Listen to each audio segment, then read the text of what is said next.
Hi, I'm Johanna Rothman, and this is my February 2024 Create an Adaptable Life newsletter. Whose expectations do you choose to satisfy and when? Back when I was in school, my teachers suggested I was capable of much more. I did not live up to their expectations. Now, some people tell me my vertigo is the kind of challenge that fits into the category of what doesn't kill us makes us stronger. Or they say, God doesn't give us more than we can handle. Or my all-time non-favorite, you've got this. For some unfathomable reason, they think I can do much more. My reality does not live up to their expectations. Well, where do those expectations come from? What people think they can know what any of us are capable of. I suspect other people have expectations because they believe if they were in my position, they could do what I cannot. Early in my quest for a diagnosis, one of my neurologists asked, "Do you like being dizzy?"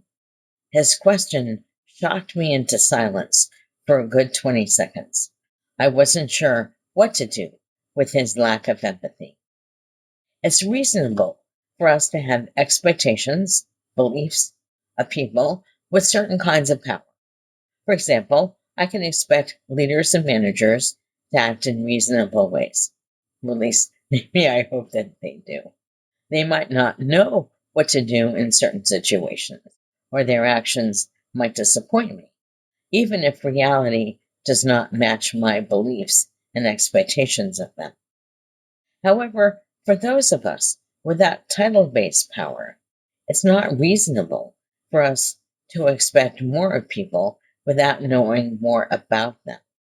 That's because we don't know what's going on inside their heads. When someone offers me their beliefs or platitudes, I don't feel empathy. I feel as if they blame or pity me for having the problem, even as these people think they're encouraging me with empathy. Let's clarify the definitions of empathy, sympathy, and pity. Define empathy, sympathy, and pity. Too many of us use these terms interchangeably, but they're not at all the same. Empathy is when you can put yourself in someone's situation. I feel with the other person, not about them.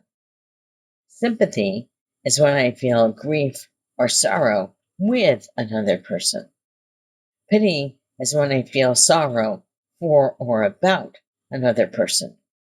Sometimes fake sympathy appears as pity when we feel about the other person. Empathy is with.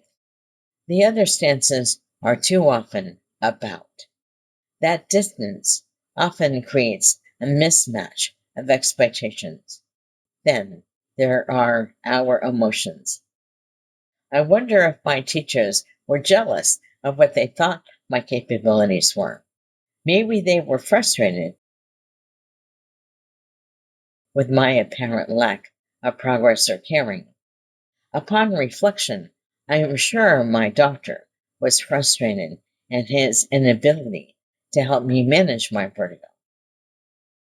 When we project our frustrations onto other people, we can create unrealistic expectations of those people. See the Satir interaction model description and how can you create better interactions. It's no wonder I feel frustrated by other people's expectations of me. I'm not sure that they start with empathy, but I definitely do not respond with empathy. However, I can choose which expectations I want to satisfy and when. Whose expectations do you choose to satisfy and when? I was very young when I decided to create and manage my expectations of myself. Maybe 9 or 10. I was still in elementary school. Even at that age, I could see how some people had higher expectations of others than themselves. Those higher expectations might lead to the platitudes other people express about my strength or lack thereof.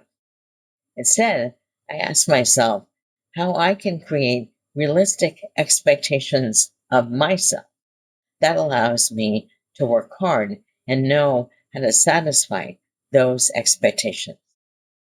And if I have unrealistic expectations, I can always change my expectations to match my reality. Well, I didn't have the words for these ideas back when I was in school. I do now. And when people who don't know my situation and say, "You can do it," I often say, "I can't, and I need a little help from you. Please do this thing for me." Most people delight in supporting me. We get to choose. I recommend you too create your expectations of yourself, then decide how to satisfy those expectations. There's more announcements about the Project Life Cycles book and the quarterly writing workshop and all the links for reading more of creating an adaptable life. And this time I will see you next month in March for the next newsletter. Thanks for watching.